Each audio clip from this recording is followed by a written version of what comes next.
Et voilà, on est bon. Alors, vous avez réussi votre production d'écrit, j'espère qu'elle est jolie, j'espère que vous avez fait bien attention, que ce soit tout beau, et que ça... Relisez-vous bien pour que... Faites attention à l'effet que ça donne. Faites-le par exemple lire à votre papa, à votre maman, et demandez lui ou elle ce qu'elle en pense. Si ça fait peur, si ça fait... Voilà. Si c'est l'effet que vous voulez qui est donné au lecteur. Voilà. Alors, on va faire une nouvelle leçon sur les polygones. Mais avant, je vais vous demander une énigme. Déjà, je voulais vous annoncer, du coup, on va savoir aujourd'hui ce que c'est que des polygones. J'ai oublié de mettre l'objectif. Et en plus, on va pouvoir donner le nom de presque tous les polygones, en fait. Je vais vous donner une technique pour trouver le nom de tous les polygones. Pouvoir dire ça c'est un carré, ça c'est un pentagone, ça c'est un octogone, ça c'est un etc., etc. Voilà. Du coup, nous commençons par une situation un peu mystérieuse. On est en 1940. Vous êtes un scientifique.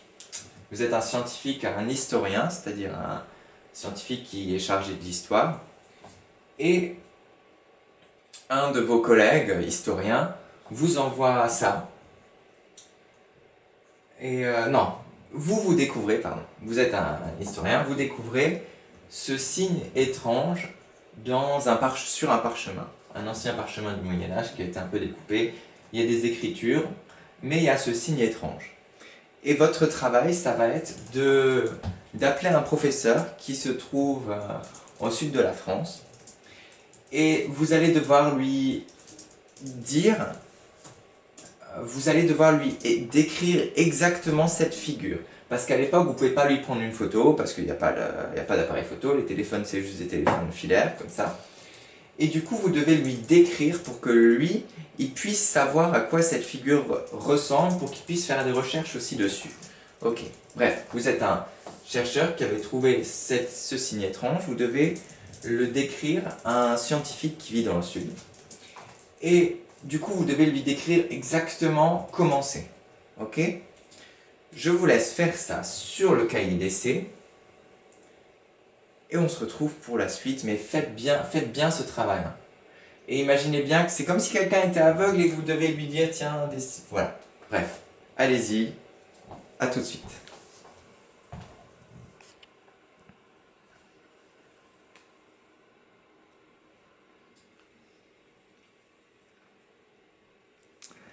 Alors voilà, normalement vous avez eu le temps de décrire ce symbole à votre scientifique.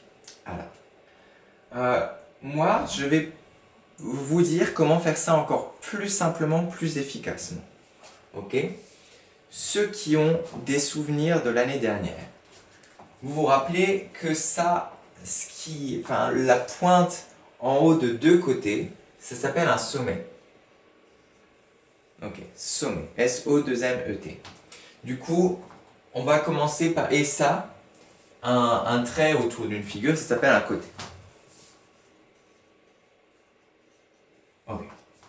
Du coup, on va lui dire, première chose, c'est une figure à 1, 2, 3, 4, 5, 6 côtés et à 1, 2, 3, 4, 5, 6 sommets. Ok, on lui dit ça. Alors, on écrit cher professeur. Voilà. Sur la figure, il y a. C'est une figure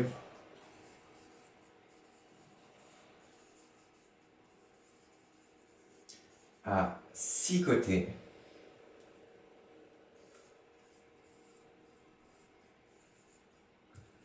Et 2, 3, 4, 5, 6 sommets.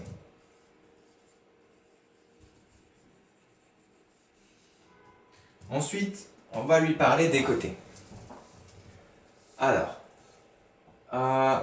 on va dire les côtés du milieu et les côtés en haut et en bas. Alors, les côtés du milieu semblent être à peu près de la même taille.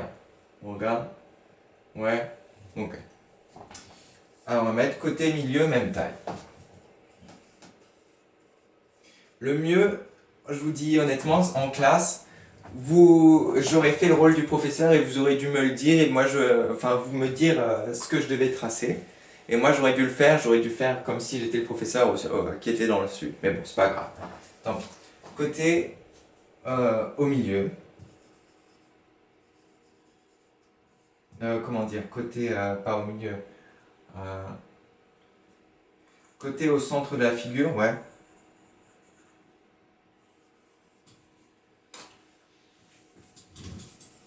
de même longueur.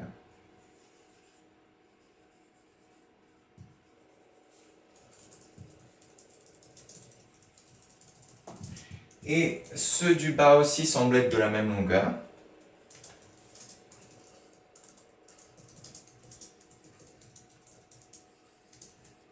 Côté bas, même longueur.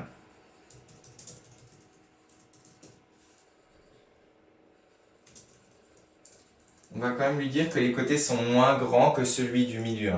Ceux du bas sont plus petits que ceux du milieu. Côté bas, même longueur, plus petit que milieu. Plus petit que côté milieu.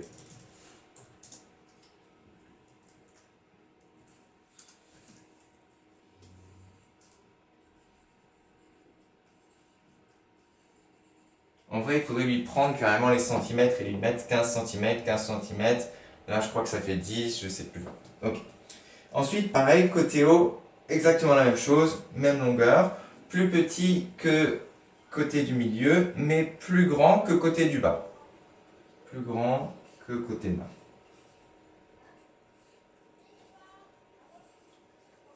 Ok, là on est bien. On a fait tout l'extérieur de la figure. Et maintenant il nous montre l'intérieur. Alors là, comment lui dire ça à notre professeur? Eh bien, il y a une technique. Ça, ces traits ont un nom. Ça s'appelle... Sans ça, vous ne pouvez pas les décrire à votre professeur. C'est pour ça que c'est super important de connaître les noms des parties des figures. Du coup, on a côté, sommet, et ça, ce qui relie deux sommets ensemble, sommet et sommet, sommet, sommet, sommet, sommet. On pourrait faire sommet, sommet là, etc. Ça s'appelle des diagonales. Et du coup, ça c'est une diagonale, ça c'est une diagonale, ça c'est une diagonale, diagonale, diagonale, pardon. Combien on a? 1, 2, 3. Ben, on va juste lui dire, et ça simplement, 3 diagonales relient les côtés, les sommets entre eux. 3 diagonales relient les sommets entre eux.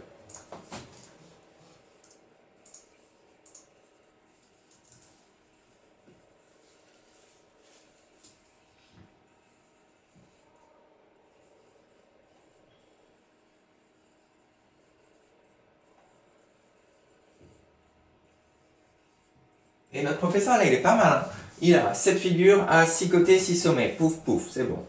Les côtés au centre ont la même longueur. Ok. Les côtés bas ont la même longueur et sont plus petits que les côtés du milieu. Ok. Les côtés du haut ont la même longueur et sont plus grands que ceux du bas. Ok. Et ensuite, 3 diagonales relient les sommets entre eux. Une diagonale, 2 diagonales, 3 diagonales qui relient les sommets. Là, il devrait y arriver, notre professeur. Et il trouve, voilà, et il nous dit, je sais pas moi, que c'est par exemple le symbole d'une ancienne confrérie cachée, qui ont caché un trésor, et voilà. Tout ça pour vous faire la leçon sur les polygones que vous connaissez déjà, parce qu'on vient de faire ensemble. Alors, je vais vous lire tout ça. Voilà.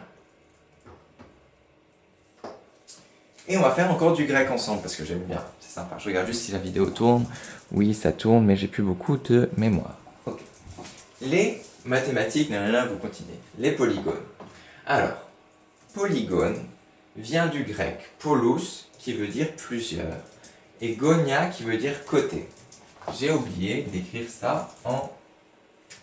Mais c'est pas grave. Côté. Comme ça, côté. D'ailleurs, c'est écrit comme ça, côté. Moi, je vais vérifier. Bon, bref.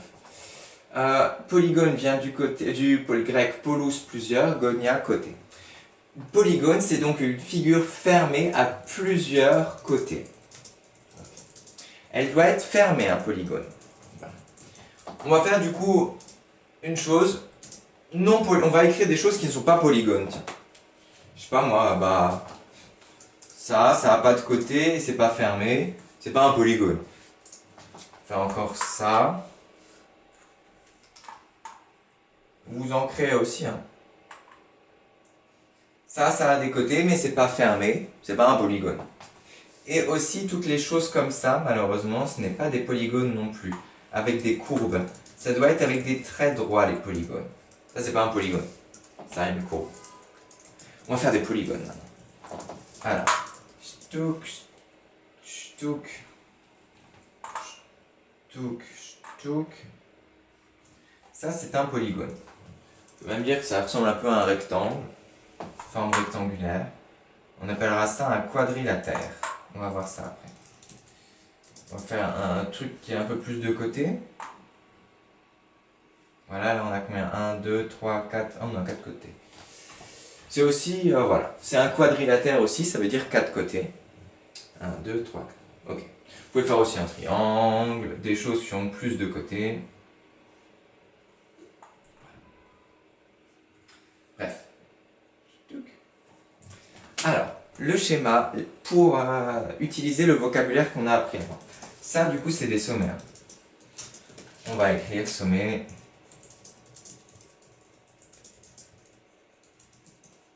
Je vais mettre S. S. S. Ok. Sommet. Facile. Sommet, c'est comme le sommet d'une montagne. Hein. C'est tout en haut. Ensuite, nous avons les côtés. Côtés que je vais écrire en une autre couleur. Je sais pas moi, vert par exemple. Côté. Je vais mettre C. C. Et on a appris encore autre chose, c'est les diagonales qui relient les sommets entre eux.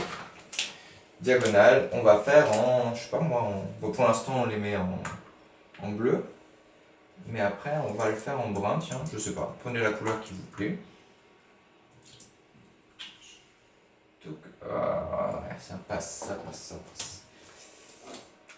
Et moi je fais en brun, faites choisissez la couleur que vous voulez. Diagonale.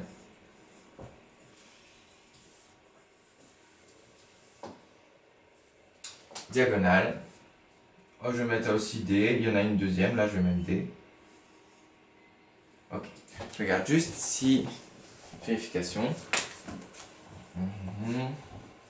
Si j'ai pas fait de faute d'orthographe dans tout ça. Non. Oui, si, j'en ai fait une. C'est une diagonale qui prend un E. Voilà. Sommet. Côté. Et diagonale. On est bon. Vous avez tout appris. Maintenant, vous savez presque tout sur les polygones. Une dernière chose que vous ne savez pas et qu'il faut apprendre. Normalement, vous ne savez pas, sauf après certains. Un polygone qui a 3 côtés, on sait que ça s'appelle un triangle. Un polygone qui a 4 côtés, comme ça, s'appelle un quadrilatère. Quadri en latin, ça veut dire 4, je crois. Je demande à Faris. Faris, si t'es là, mets-nous en commentaire comment on dit 4 en latin. Ok.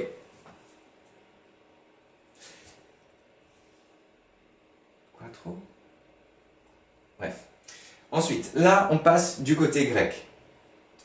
À partir de 5, 6, 7, 8, 9, 10, etc., c'est magique. On utilise le nombre en grec 5. 5, ça se dit pentin. Et on met gone derrière, parce que gone, ça veut dire côté. Pentagone, ça veut dire 5 côtés. Hexa, ça veut dire 6 en grec. Hexagone, c'est une figure qui a 6 côtés. Hepta, ça veut dire 7. Du coup, heptagone, c'est une figure qui a 7 côtés. Octo, ça veut dire 8. Du coup, octogone, c'est une figure qui a 8 côtés. Énagone, c'est une figure qui a 9 côtés, parce que éna, ça veut dire 9. Et décagone, ça veut dire 10 côtés, parce que déca, ça veut dire 10. D'ailleurs, un décamètre, ça fait 10 mètres. Voilà. Et je vous laisse copier cette leçon. On va faire rapidement quelques petits exercices. L'allemand, je ne sais pas encore si on aura le temps, peut-être pas. Peut-être une phrase, pour continuer une phrase de dialogue, peut-être on verra. Je vous laisse faire ça. Copier la leçon, je reviens avec les exercices.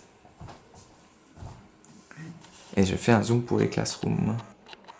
Pour ceux qui n'ont pas classroom.